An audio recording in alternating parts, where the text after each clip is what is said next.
Here we go. Welcome to the Transform with Travel podcast, where we share stories of personal transformation and life lessons through our experiences of traveling and exploring the world. Travel is the ultimate accelerator for personal growth, and it can be the root catalyst for the pivots and plot twists we make in our lives. I'm your host, Kelly Tolliday, and it's my mission to inspire you to live life to its fullest, travel with an open mind and heart, and let the world show you a new perspective. I'm so grateful you're here with us today, so let's dive right in. Happy exploring. Here we go. Yeah. Welcome, Evan. Welcome to the Transform with Travel podcast. I'm so excited to have you here. You've been a part of my community and my circle for a couple of years now, and it's just been so awesome to see each other grow across the past couple of years and, be able to see your journey. We're going to talk a lot about your book, which just came out, which just launched, and it's just been so cool. I remember when we had coffee maybe 8 months ago, and with Chloe, my business partner here at Rising Nature and your personal private yoga teacher. And you told us, I'm going to finish this book. I'm going to launch it right before we go on our Greece retreat, which you were a guest for. And we were like, yeah, hell yeah, Evan, let's do it. And here we are. I think we could spend this whole podcast talking about that Greece retreat. Oh, we will definitely talk about the Greece retreat. But I'm glad to be here and glad to have you and glad to support. Yeah, awesome. First, I just want to introduce you to those who are listening who don't know Mr. Snow, Mr. Evan Snow. Evan is a local arts advocate, community builder, and creative entrepreneur, and one of the proudest Broward County natives you will ever meet. I like to call him Mr. 954, Mr. Broward County. That pride has led him to furthering the Choose 954 social movement, and he created just a few short years ago to cultivate culture and community in his native Broward County. Snow has worked diligently to create new initiatives for our community to highlight the local creatives he's built relationships with over the years that deserve a platform to be showcased. These initiatives have now included Art Fort Lauderdale, the Art Fair on the Water, Fort Lauderdale Art and Design Week, the Choose 954 Local Artist Discovery Series, the Creative Zen Series, and Zero Empty Spaces, among others. And I've personally been a attendee to Creative Zen and a speaker at Creative Zen, and it's just been so cool to see you in action and see the community building and the arts and culture advocacy in action. I'd love to just open up a little bit for you to, just introduce yourself. Where are you from? Obviously, we know you're from Broward County. Just for those who've read his book, you know that he is very proud to be a Broward County native, specifically from Coral Springs. And now you're running the show around Pompano Beach, Fort Lauderdale, all around. So I'd love for you to just share a little bit about you and we can go from there. Sure. I'm truly just a regular guy from Coral Springs that got insanely passionate about pursuing my passions to a point where they were able to become a profession for me. And I'd like to think if I was just a regular guy sitting at a desk working a 9-to-5 job, made a series of choices to step outside of my comfort zone to unlock my hidden potential, then anybody in any path of life can, unlock their hidden potential and pursue their passions. But ultimately, this really started for me with the love of food. I was considering moving to downtown Fort Lauderdale. I was exploring, this was in 2013, 2014. I was exploring more chef-inspired restaurants, farm-to-table, craft food, tapas style before they were really popular. And I would take pictures of them and post them on this thing called Foursquare. It was like Vimeo. Yeah, right. Before Yelp, it was really a thing. And my friends would say they like the places that Snow stops at. I go by my last name, not a big fan of my first name.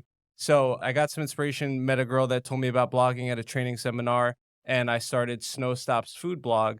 And long story short, food blogging got me invited to go to events like tastings and pairings. Going to these events got me to meet marketing and PR people that produce these events. And then meeting those people made me realize, well, I could probably do these events too. And then around this time, I got some inspiration from a social movement in Memphis, Tennessee called Choose 901. And I came back from a trip to Memphis to the World Championship Barbecue Festival during their month-long Memphis in May. How fun. Where I saw the impact of this social movement. And I came back and I started Choose 954 to cultivate culture and community, to keep people to know what the great things that are going on, to make this a better place to live and not just a better place to vacation. And I love telling people, if I was able to start that with a cell phone and a hashtag, anybody can do anything that they want to do it. And, the rest, thankfully, has been history since then. Yeah, I really appreciate you, sharing. Anyone can make an impact. You just have to have grit and hard work and resilience. And what I really love is a lot of people that I talk to talk about going to far flung places and getting a lot of transformation through that process, which you have also had. But what I really love is you almost doing the reverse and being like, actually, no, everyone come here. Come where I live. Where I live is really cool, and like showcasing how amazing Broward County in South Florida really is. And one quote from your book that I really, really loved was that you've always had an affinity. You said, I always had an affinity for local independent businesses over big corporate chains. I was beginning to witness how these local small businesses were the backbones of communities, and I wanted to further show and tell this story to my friends, families, and followers. It was becoming clear to me that the places I enjoyed visiting on my travels in cities like Austin, Nashville, and Asheville were a large part of what made the communities they were a part of great. And I wanted this for my native Broward County. And I think that's so cool that you noticed what made other cities that you like to travel to so great, and then looked around at home and be like, wait, we have this too. How can I bolster this up and make Broward County, like you said, come vacation, come see it, but also come live here, especially people that grew up here, born and raised, went off to New York, California, Atlanta, Chicago, as most people do after they graduate either high school or college or start their careers. But really like it's like the recruitment of bringing awesome people back home. And so what I really loved about that is, yeah, just showing like you don't have to go to far-flung places to realize how amazing it is to be where you are sometimes, and just take a look around. Along the journey, I'm sure there has been some roadblocks. I'm sure there's been some times where you've like butted up against roadblock after roadblock to make this what it is now. Can you describe a little bit of what that was like for you, kind of going through that and having moments of, should I be doing this? Like starting a food blog in what, 2013, Yeah, 2014? 2014. Yeah. That road to what it is now. Can you talk a little bit Yeah. about that? Well, I can tell you on the tail end of that story, mindfulness helps. Yes. And forever grateful for Chloe for helping instill yoga, mindfulness, meditation, and my daily habits and routines and rituals to help me overcome roadblocks as they come up for everybody. You would think if you were doing an art fair that bears the city's name, that was unlike anything else, doing an art fair inside of mansions that people could only get to on a boat, the city would want to get involved, the county would want to get involved, the business community would want to get involved. And they did, in terms of they want to support it in theory, and give you a nice pat on the back, but that's not how Art Basel and all the other major art fairs and events and platforms run. They're underwritten by sponsorship. They need community support. So the lack of support definitely presented a bunch of roadblocks for me and my business partner as we were trying to grow these initiatives, bootstrapped, self-funded, passion projects, labors of loves, as private citizens working to elevate our communities, artists and creatives and culture. But thankfully, we're just very resourceful and determined individuals, myself and my business partner, Mr. Andrew Martineau. And we were dedicated to this mission that we set out for. And, if we were gonna wait for a check to come, we might still be waiting. So instead of what a lot of people do, either wait to get funding or they cry about not getting funding and all the typical things in the startup struggle, we just decided to put our head down and grind and persevere. And, thankfully, we're very resourceful. My business partner is a Swiss Army knife of skills, branding, PR, logo, website, so on and so forth. And we balance ourselves out rather well in terms of getting the deliverables done, that we didn't need to rely on the traditional resources like a marketing agency, a public relations agency, an advertising agency. We had our own agency. We have our own agency. So we did all of the things that normally you'd have to pay for. We did them ourselves, A, to absorb the cost to get over those roadblocks and startup struggles of not having funding, but B, also to control the messaging and make sure that it was very specific, staying on brand to our authentic and altruistic and genuine nature of community building. Yeah. And so speaking that community building, I mean, not a lot of kids grow up thinking I'm going to be a community builder and an arts advocate, right? And for those who read his book, Learning to Choose, you'll learn of your story growing up and kind of finding yourself and potentially just choosing different paths that got you into trouble. and not really knowing where you wanted to go, right? Multiple times in the book, you talk about how your guidance counselors, people in your life say, Evan has all the potential in the world. It's just not getting utilized right now. And I'd love to just hear like where this passion for community building really came about. Also in the book, you'll read that there's, I believe, 7 pivotal moments in your life about choosing different paths. And one of those paths that really opened up your mind to this world of community and arts and culture was going to Wynwood and saying yes to an adventure with your friend down in Wynwood, which is about, for those that don't know, maybe like an hour and a half south of where we live now. So it is still it's a bit of an adventure to get down to Miami. For those who live in Broward County, it is an adventure to get down there. So could you talk a little bit about that, Glad saying to. yes to that and how that changed the trajectory of your life? It was 2014, and it was the second year of an art, music, and technology festival, which is now celebrating its 10th year.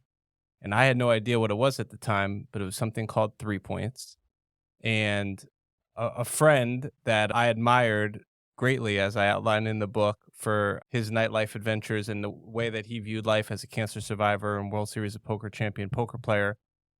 We were starting to hang out more at this time, and he goes, "We're gonna go to a place in Miami to go see this guy." And I had no idea what he was referring to. And the place was 3 Points at Maps Backlot in Wynwood, which is one of the coolest like underground venues of all time. And the guy was this Australian singer, Chet Oh Faker, who yeah. changed his name to Nick Murphy and then apparently changed it back to Chet Faker, but a legendary musician. And going there, that was my first real foray into Wynwood. And when it was in its very early raw underground stage and days, which is a memory that I'll never forget because Wynwood, it's changed a little bit, but it's still a cool place to be. Yeah, yeah. But really just immersing myself in the culture, the people watching, the musicians. I mean, they had some of the best DJs, Nico Jar, Kate Trinata, just so many legendary musicians were there. The vibes, the curation, the set design, the user experience, the art was just unlike anything I had ever seen before. And that initial taste really developed a yearning, a desire for wanting to just have more of these experiences. And that was in October of 2014. And then when December came around, now I'm starting to follow more of like the New Times and some of like the arts and culture sections of newspapers and magazines and stuff like that. And I'm starting to hear more about this Art Basel thing, which I had never experienced. It had been around at that point for about 12 years, but I was just a regular Johnny 9 to 5 guy, going to the sports bar, watching the Hurricanes games and the Heat basketball games. So I posted on Facebook, does anybody want to go to Art Basel? Nobody responded. And I made the best choice of my life to get in the car and drive down to Wynwood. I didn't make it more than 2 blocks. I saw everything I needed to see. And that choice and that first Art Basel Miami Art Week Wynwood experience, where I went for the art, not just for the music event, that changed my life. And I'm forever grateful for myself, for everybody that played a role in inspiring me and encouraging me to go and all these things and pursue my passions, because that changed the course of my life. Yeah, absolutely. And just being able to say yes to what is like a seemingly small little mini adventure, going down and seeing one DJ down in Wynwood, and then it just sparked a revolution within you that led to all these other choices that you've had to make. And for those listening, I highly recommend you read the book Learning to Choose so you can see what all of those amazing choices and plot twists that happen in Evan's life. But what you can really see through the common thread of the book is that they are leaps of faith. Every single one is a leap of faith of doing or going somewhere that you had never been before. And that's really what traveling, whether it's traveling physically, geographically, or traveling like traversing the mind and traversing from one mindset to the next mindset, or from one level of yourself to another level of yourself. So one of the things you talk a lot about and we've kind of touched on this, was cementing Broward County as a premier arts and culture destination in the world. Miami has cemented itself with Art Basel, with all the culture that was happening down there, and now it was time for Broward County to really shine its light. And you talk about the art fairs that you've done. You've created creative Zen mornings for, just anyone really, working professionals, artists, anyone to come in and get monthly doses of inspiration. And you also talk about Zero Empty Spaces, in the book, which is a way to be able to promote and show artists, up and coming artists, and being able to give them spaces where they wouldn't necessarily be able to get space in an art gallery. They're now able to utilize these empty retail spaces. Can you talk a little bit about that and how that's really bolstered the art community here in Broward County? Sure. If artists don't have space to create and collaborate, be discovered, collected, shown, and all the things that are, needed to be professional full-time artists, then they're gonna have to leave to go other places. And you should be able to be a full-time professional artist in a place like Broward County where there is no shortage of money and disposable Absolutely. discretionary income. Yeah. There's big houses, there's small houses, there's medium-sized houses. All of those houses have walls, and all those walls need art. I just found, it is as it is a place that's very big on hospitality and tourism, and art just was not really part of the master plan. So I saw the success of art and how art can transform communities in places like Wynwood in Miami, Soho, Bushwick, Brooklyn, Nashville, Austin, all these places where it really was art. If it was art of music, or if it was visual art and murals, that they were able to transform communities. And we were having a little bit of an emergence of that when I started getting involved in 2015, but it wasn't being marketed. It wasn't being storytelled. There was an art walk in Fat Village, which is now Flat Village, but that was getting tens of people, dozens of people initially.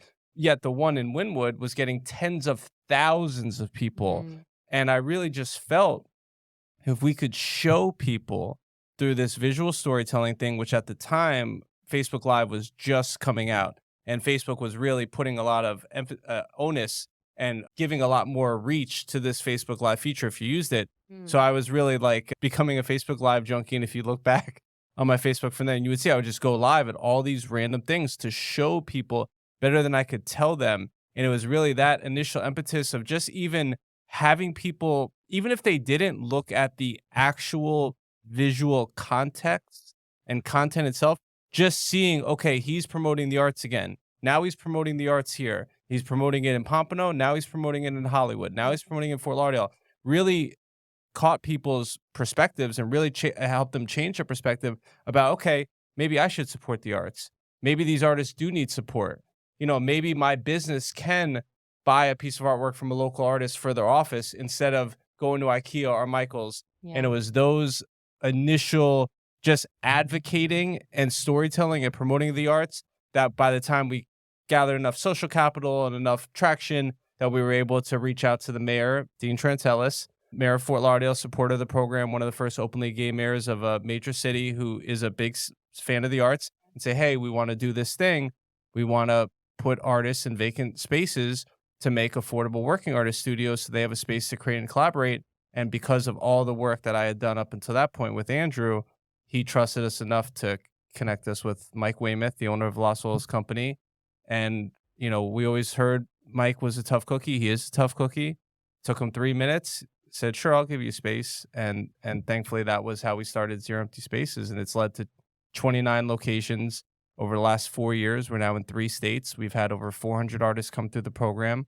We've changed hundreds of artists' lives thousands of times over. And I never would have imagined when I set out with my cell phone and a hashtag that we'd be opening art studios in a former Burberry store next to Louis Vuitton in the largest mall in New England. Yeah, it's amazing. And speaking of being in a different state, you've opened up in Massachusetts, and then you just recently took a trip for Zero Empty Spaces to California, correct?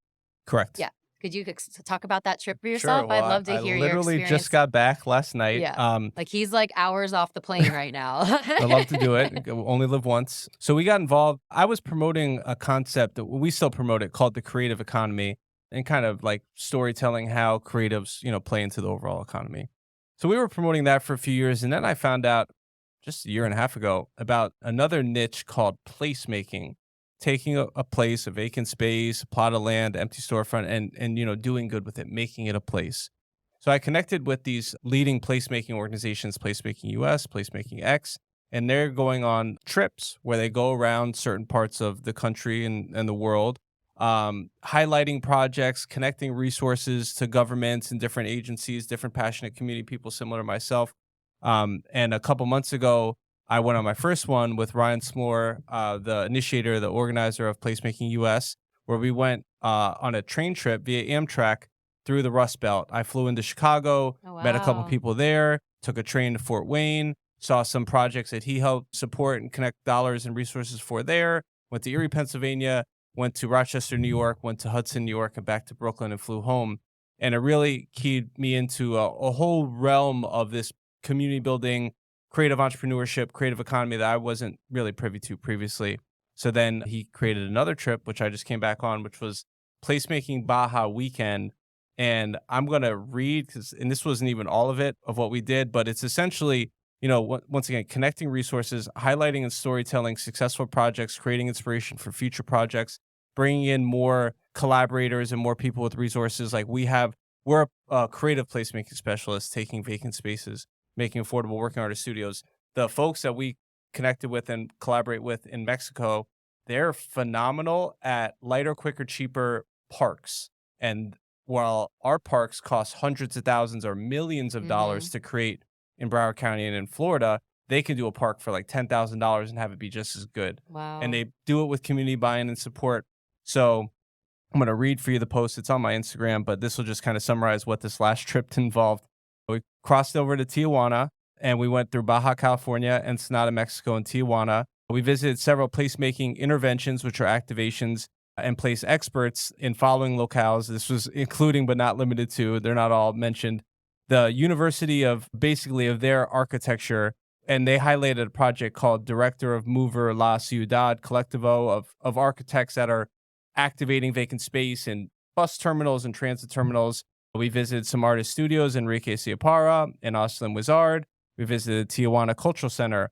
We visited murals on the border wall on the Tijuana side at Playa de Tijuana on the beach, where the beach is literally divided by a border wall between San Diego and Tijuana. It's crazy, but there are murals on the border side. We visited Hotel Caesars, which was where the Caesar salad was invented. We visited Carmelita Restaurant and Galleria by a walk-in trained chef who's now bringing that flavor closer to Tijuana, where they don't have as many great culinary options at that level. Visited Park La Amistad in Playa de Tijuana, where there were people that were doing great things in the community on the border side that you never hear in the news. Visited other parks, pop-up parks, pocket parks. Visited the lobster town of Puerto Nuevo, which was one of the most amazing places and sunsets I've ever seen. And just a couple other stops downtown Ensenada and Valle de Guadalupe wine country. We visited a winery called Vinos Plata. It was just really cool to meet these people, hear their story, hear how proud they are, see what they're doing with very limited means and Mhm. resources in a very poor country, but how they're able to craft their lives and fulfill their purpose and passion. So I love this placemaking thing. We're going to get more involved and try to get more cities involved, not just with the zero empty spaces, but a lot of the things you mentioned are transferable platforms that we can deliver and coach and consult other cities on how to form an art week, an art fair, week, a beer festival, creative zen, podcast, accent club, and all the other things we do are placemaking initiatives that I'm now very supercharged and inspired to share as we kind of go around the country and now the world with people that are interested in tapping into our network of resources with zero empty spaces and Yeah. otherwise. I mean, absolutely.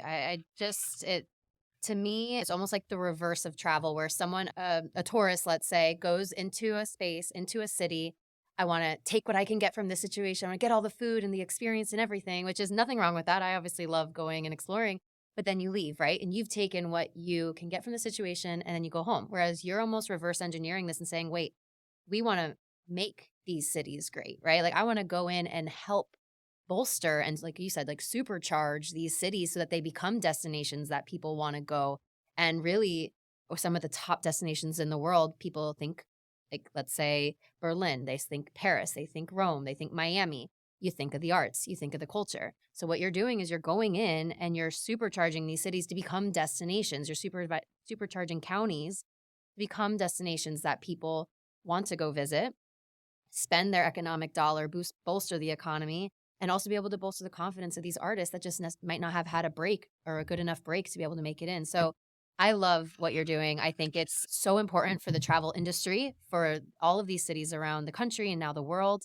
And I'm really excited to see what you do with that and how, if anything, that Rising Nature Retreats can do to help promote that. I'm so excited. So it's just like speaking about traveling, it seems like it's a really big part of your life and how these pivotal moments of visiting Memphis and getting the idea for Choose 954 and visiting all these cities where you really realize the importance of local economy, that fueled your desire to, like I said, bolster Broward County's presence on the art map. And now through placemaking and through Zero Empty Spaces, you're helping all these cities around the world. What was one of your first few experiences of traveling where you're like, "Wow, I'm changed by this," or I like, or you realize that travel was always gonna be an important part of your life? I waited to leave the country for the first time until I was 32 years old. I thought I was waiting for future Miss Snow to go on this international journey with. She still hasn't come yet, but maybe she's listening to this podcast. I went on Birthright to Israel, which is a free trip Mm, that if you're mhm. born Jewish, you get to go on. And when I was growing up, it was only up to initially it was 21, maybe 22. Then they made like a trip for 27-year-olds. And then it was not safe to go, unfortunately, when I was younger. At that time, that I was thinking about going, and then they made this trip for 32-year-olds, and I was 32, and that trip absolutely blew my mind because it's very well structured, very well organized. They have the tour guide, they have the army guard with you, you're safe, and, you get to see, the highlights of Israel in a week, which was phenomenal. So that trip definitely definitely opened my eyes to other cultures and seeing a completely different part of the world for my first time out of the country. Um, though I'd probably say the first trip I did to Europe, I went to the Netherlands and I went to Amsterdam and seeing the Van Gogh Museum and seeing their culture and how the bicycles just Mhm. so smoothly interact and everybody's just going and syncing in unison. And then going to visit an artist friend of mine who participated in the art fair that lives in Genova, Italy, which is a small port town where Christopher Columbus was from, that they don't like to mention that, just south of Milan. And just seeing like that culture juxtaposed of then we went after that to Venice for the Venice Biennale, the longest running art fair in the world, to see that culture. That that trip to Europe really then, because Israel is a very unique place and has its own struggles and challenges. But Europe, I was like, wow, this is done at a very high level, for hundreds of years, thousands of years. Food is obviously amazing, the culture and like having the coffee and sitting around the city square, the town square was just a really eye-opening experience for me. And I'd like to think I learn and grow from all of these travels and experiences. And when I travel, I like to get inspiration and try to infuse that back into some of the work that we do in the community. And definitely, those trips played pivotal roles in inspiring me. And the last one that we could talk about more, and Chloe reminded me when we were in Seraphos that going to Tulum, I discovered yoga on the beach in Tulum, Mm. and that obviously changed the course of my life. So I'm forever grateful for that trip. Yeah, so let's dive into that trip. I'd love that. So you went to Tulum with a friend. This is also a story that's in the book, Nonprofit. Learning to Choose as Yep. well, with a nonprofit that you're working with. And you were sitting on the beach, and a friend turned to you and said, So we're flying the drone. I had this little hobby making time lapse photos in the morning, get done with all my batteries. The nonprofit partner went to go explore some ruins that were about a 30-minute walk. And her friend, who I had just met the day before, he was 10 years younger than me. I was 35 at the time. He was 25 at the time. Nice kid. Turned, said the words to me that changed my life. He said, "You want to do some yoga?" Yeah. And I said, "Sure." And he was not a teacher. He was just a yoga practitioner, did a couple sun salutations, couple down dogs. And we were on the go a lot that trip. And I just remember instantly feeling better, just like instantly feeling like more like fluid. And I had just moved into this beautiful brand new building in downtown Fort Lauderdale called Society Las Olas with a 25th floor green space, wraparound panorama view of all of Broward County. And somehow the universe placed this beautiful soul, your business partner, Chloe Ravel, aka the Gemini Rising, into this building to make free yoga offerings available. And the way the story goes, at this time, I had just met another girl that lived in the building that I saw was going to yoga. She was rather attractive. So I reached out to Chloe and said, "Hey, while I'm in Tulum still, hey, Chloe, could you put in a good word for me with this girl?" And Chloe said, the next series of words that changed the course of my life: come to yoga. Mm. And long story short, the girl evaporated, the yoga stuck. One class led to two classes, led to she was teaching sound bowls. And then as I'm developing a love for yoga and unlearning and, mindfulness and all those things, I was spending more time with Chloe. And then that fortunately led to me making another great choice after choosing yoga, was choosing to engage Chloe in coaching to help me take my life and daily routines and habits and rituals and practices to the next level. She helped me develop my morning routine, morning flow, which I do every single day. And really, those choices really helped elevate my life to the next level, because to be your best, you have to feel your best so you could do your best. And I was struggling. I mean, I have diabetes. So I had just been recently diagnosed with diabetes at that time, actually at the beginning of the pandemic. So I needed to take my health and wellness a little bit more seriously. Everybody was dealing with self-care and burnout and the pandemic in their own regard. And thankfully, these tried and true resources, habits, rituals, best practices really provided so much growth, comfort, relief to my life that I'm forever grateful for yoga and obviously for Chloe. Yeah, absolutely. And that journey of yoga led you to going on a retreat to Greece with Rising Nature Retreats this past summer, which from my perspective was such a transformative experience for so many people. Just by observing Greek culture, I walked away with that thinking, wow, of course, the yoga was amazing. The sound healing was amazing. The workshops we did were great. But really just that like pure immersing ourselves in the Greek culture, I think everyone walked away being like, wow, how can I be more like this? How can I slow down and enjoy everything? So, what was that like for you? I know it's not your first yoga retreat that you've been No, it on. was. Oh, it was. Okay. I thought you had gone down to Costa Rica before. I Yeah. went to my friend owns a yoga Oh, retreat, I see. but we just stayed. I practiced at the yoga retreat Okay. at Blue Osa, but It's like your first, like this was my first, full, yeah. yeah, trip. Yeah. Correct. Organized yoga retreat. Yes. Awesome. So, like, so what was that experience like? Especially, you don't hear of too many men right now, especially at least in our community, going on a yoga retreat. So, I just love to hear from your Sure. perspective coming into that.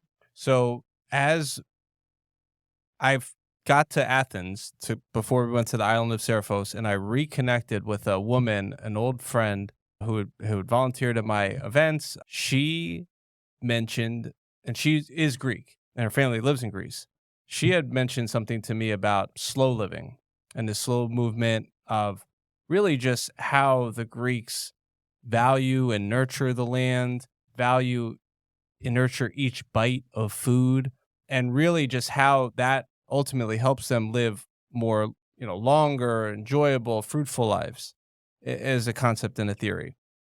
So that was like starting to ruminate in my mind, and this woman really really blew my mind on multiple fronts when we had coffee right before I left for Greece. So I'm already like, wow, this slow living thing, I like this in theory. Then to see it on this island of 800 people, where it was not Mykonos and it was not Santorini. Mm. This was of the 600 plus or however many 600 plus islands.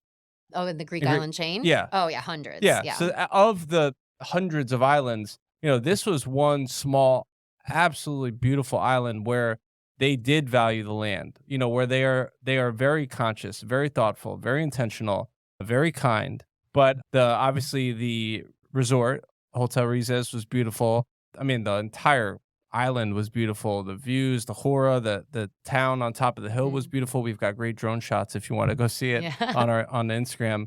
So that part was beautiful. But then the experience of being with you guys, and as you alluded to, it was all primarily women, with the exception of one of my best friends and mentors, Juan, was just really, I mean, like serendipitous and synchronicity are the words that come up. And it was just very aligned, but that doesn't really do it justice. When we got off the ferry, getting in the van to go to the resort, I mentioned to Chloe a term that Deborah Adele uses in the yamas and the niyamas, which I just finished as part of a book club, where she talks about seeing things with new eyes. And similar to how that first Wynwood experience was mind blowing and eye opening for me, this first Greek island experience was equally as just mesmerizing, mind blowing, just looking at the landscape, looking at how crystal clear and blue the water was. And it was, I think everybody's energy being heightened and elevated to be on this trip and experience contributed a certain factor. of the nostalgia of it. It was almost like we were having FOMO, but we were there, Yeah. and we like I never felt that way. It was truly a once of a lifetime trip and experience. I'll never be able to recreate. I never want to recreate that first time being in this land, with you guys, with how important, Chloe's been to me and my work and my transformation, how important Juan, as who's been outlined in this book extensively, has been to my life and my development and my journey, and you as well. And just to be there in that environment and soaking that all in and going there with the intention of improving myself and furthering my yoga practice, this being my first proper yoga retreat, was really, I mean, a once of a lifetime experience. I don't think I'll ever be able to top, but I'm willing to try. So I'm forever grateful for that experience, that time that we shared, the meals, the conversations, the connections, the people we met. Pablo's, Yeah. every everything was great except for the pillows at the yoga that one time, but that's another story for another day.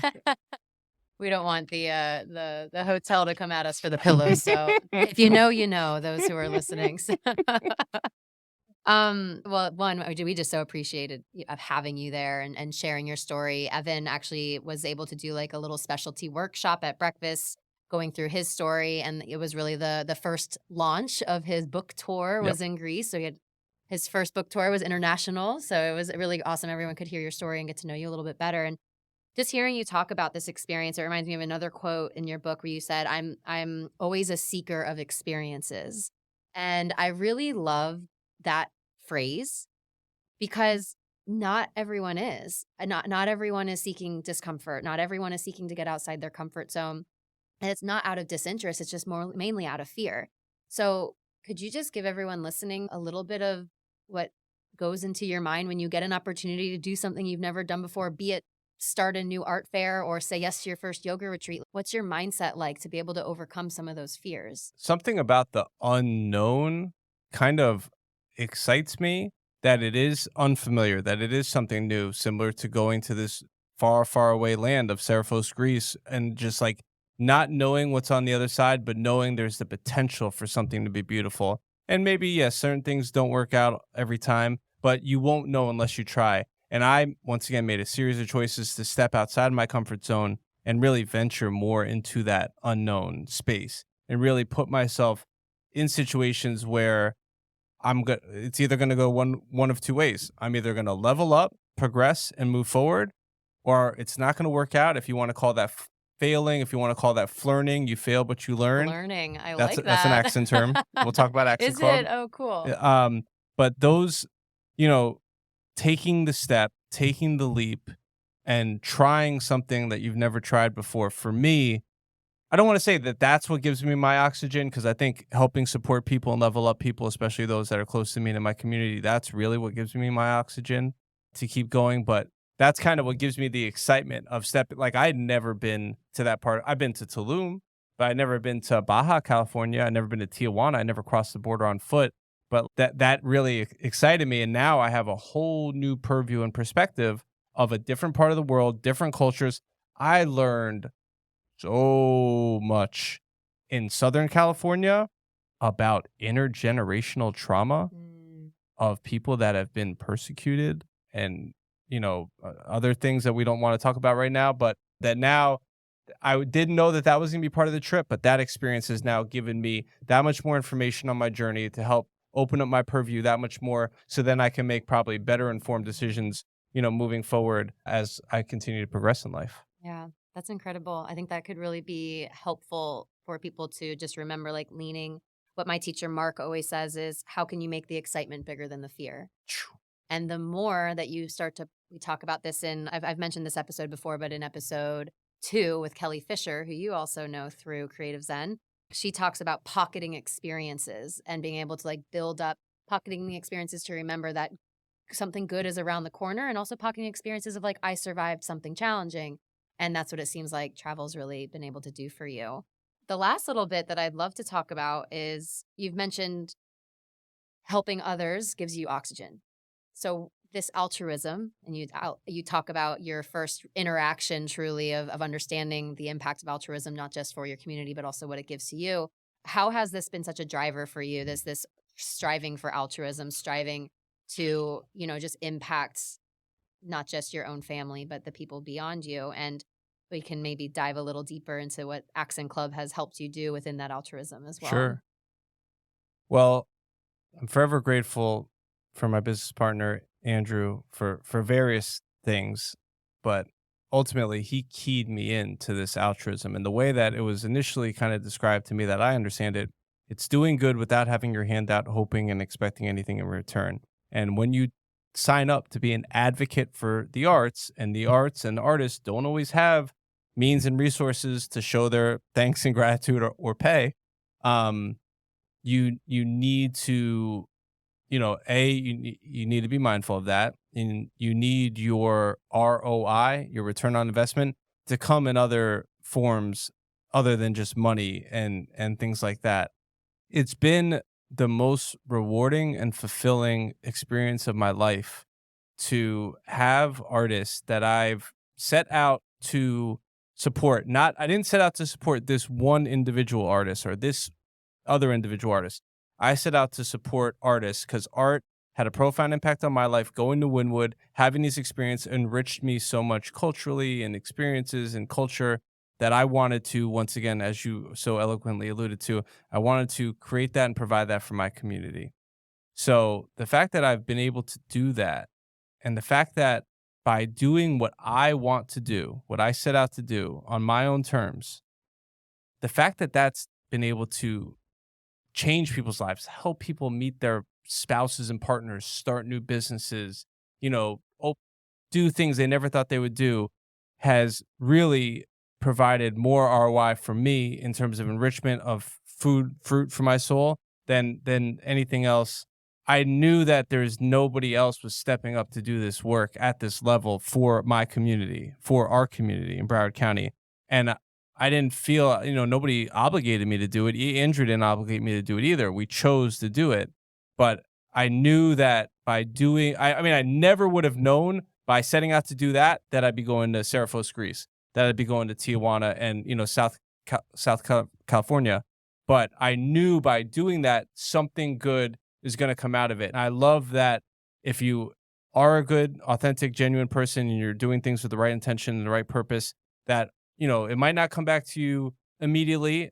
It might take a little while to boomerang its way back to you, but hopefully, the law of averages, the way things balance out in the world, good things will come back to you. And thankfully, through the creation and relaunch of Accent Club, which is a goal-setting accountability mini mastermind group that we ran for a couple of years up until COVID and then just resumed recently since COVID, we've been able to provide invaluable support to hundreds of people to achieve thousands of goals that have made amazing, life-changing impacts on more people's lives than they'll ever even tell me, all by me seeing an article in the New Tropic about this guy, Dynamo, that started a club to help people become millionaires by the age that they're 35, if that's what their goal was. And me reaching out to him, say, hey, could you bring this up to Fort Lauderdale? Him saying yes. One of the few people I ever reached out to in Miami that said yes about bringing their Miami thing up to Fort Lauderdale. Oh, wow. And just how that all kind of developed organically and has just yielded some of my best friendships, some of the best experiences in my life with people from various different backgrounds, walks of life. Like, if you would have asked me 7 years ago, 8 years ago, would we be sitting here having this conversation? Would I be telling you this coming off a plane from friggin' LAX? Yeah. I never could have imagined. Never would have thought you were lying. Yeah. Can't make this stuff up. And that's the beauty, right? Just trusting that the dots will connect later down the line and just keep on connecting. You just kept with your mission and kept with your mission and kept with your mission and your why, and it unfolds. And the very, very last thing that I'll close with is this quote, the last quote that I saw in your book that I think can resonate with everyone was, the best things that didn't happen to me was probably the best thing to happen to me. And I think that just totally rounds out the whole conversation of not everything's going to go to plan. That's especially true when you travel. That's especially true when you launch new initiatives that your area, your city has never seen before. And you have to trust that, well, yes, it might be disappointing when things don't go the way they're supposed to or the way that you wanted it to. You have to trust that the reroute is bigger than what you can imagine. And I think that is what we're seeing now as you hold He's holding the physical copy of his labor of love of his book, Learning to Choose, in his hand. So I'm just going to give you these last few Sure. moments before we end with quick rapid fire questions that I end every Sure. episode with. So just last little spot for you to say how people can connect with you online, talk about your book, and then we can wrap up. By all means, I'm an open book. You can find me on social media. Literally, your book is open. Is open. Right At evansnow13, learningtochoose.com, zeroemptyspaces.com, all the social medias I answer. I did just want to share just one of the learning lesson sections, because this book's not, I mean, it is a story of some of my life, but it's more the learning lessons. So each chapter ends with questions that I pose back on the reader. And this one, I'm just to give you some context and a little preview. This chapter was about learning to choose helping others, and the learning lessons were: have you ever done a random act of kindness? Mentored someone you had the ability to support? Joined a mini mastermind group like Action Club to help support random peers with your goals and their goals? Help is out there and available, and help is on the way if you're present and show up for it. I encourage you to give someone in whom you see potential a piece of positive feedback, solicited or not, because you never know how that spark could light a fire inside of them to change their life, their community, or even change the world. And that's a true story. Boom. There it is. Let's rapid fire. All right, rapid fire. Number 1. If you could only go back to one country or city or place for the rest of your life, just one place, where would it be and why? Well, now Greece. I mean, there's just so much to explore: the culture, the food, the land, and the slow living way of life. Yeah. Close second, I would like to explore more Turkey, but that's a far second. Greece is kind of a little bit of a cheater because there's hundreds of islands to explore. So you're I could visit a new island every month and still not go everywhere. So I love that answer because you got all the different geographical locations in that one. Number 2 is what's number 1 on your bucket list right now? I'd like to make enough money so that I could do the things I want to do, and the things I want to do involve more philanthropy and giving back and just being able to shell out money to create what I want to create and not have to worry about funding. That is actually the top of the bucket list. Love it. Number 3 is, what is the biggest life lesson that you've learned while traveling? Don't drink the water. No. That is a really good one, though. To be open-minded to new possibilities and new different ways of life, and trying things that you would never have tried before. For some reason, my inhibitions go down so much when I travel, and I'm sure, I'll do this thing that I would never do at home. Yeah, but yeah. because we're here and maybe we're drinking, now I'll do it. So I think just like that, and also just learning, actually, probably being able to look at people from different backgrounds, even if you don't speak the same language. We're all human beings. We all started at zero. We all started at the same place. Some people just were born at a different time period in a different culture with different parents that maybe had different resources, and they were able to navigate a different walk of life. But we all started at zero. We all put our, shoes on, pants on, clothes on the same way. And just to remember that, common thread that connects us is we are all human. Yeah, I think that's so beautiful. It just opens up your mind and your heart to compassion, and just knowing that just because you might not eat the same foods or pray the same way, that, we all are the same. We all are united. So the last one is, what is one piece of advice you'd give to an aspiring explorer? Well, the best piece of advice that Juan ever gave me, that I seem to find myself mentioning more often than not, is you can't be everything to everyone. That applies in a lot of situations, not necessarily this question, but to an explorer, I'm not going to say something cliche like don't take the road less traveled. No, actually don't take the road less traveled. Take the road that's traveled and safe. But, just be willing to step outside your comfort zone, to make those choices, to do things that you might not have thought you would do. Obviously, you could research them. You could ask, phone a friend, stuff like that. Make sure that it is something safe. As I outlined in the book, beautiful things lie outside your comfort zone. So just at least be willing to float in the Dead Sea if you're in Israel. Yeah, say yes. Absolutely. Well, thank you so much for joining me today. I think our listeners are going to be so stoked to hear from you, and hopefully running to go grab your book.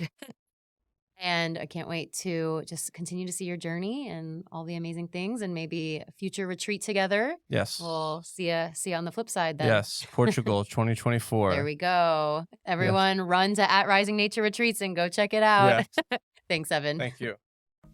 Thanks for tuning in to another episode of the Transform with Travel podcast. Don't forget to hit subscribe so you never miss an episode of inspiration, adventure, and exploration. If you felt inspired by this episode, please rate and review in whatever streaming app you're listening from. This allows us to spread the word even more and continue to serve up weekly doses of adventure. As always, we'd love if you could share the episode with someone in your life who you think will benefit from this conversation. Thanks so much for listening. This is your reminder to get out there and keep on exploring.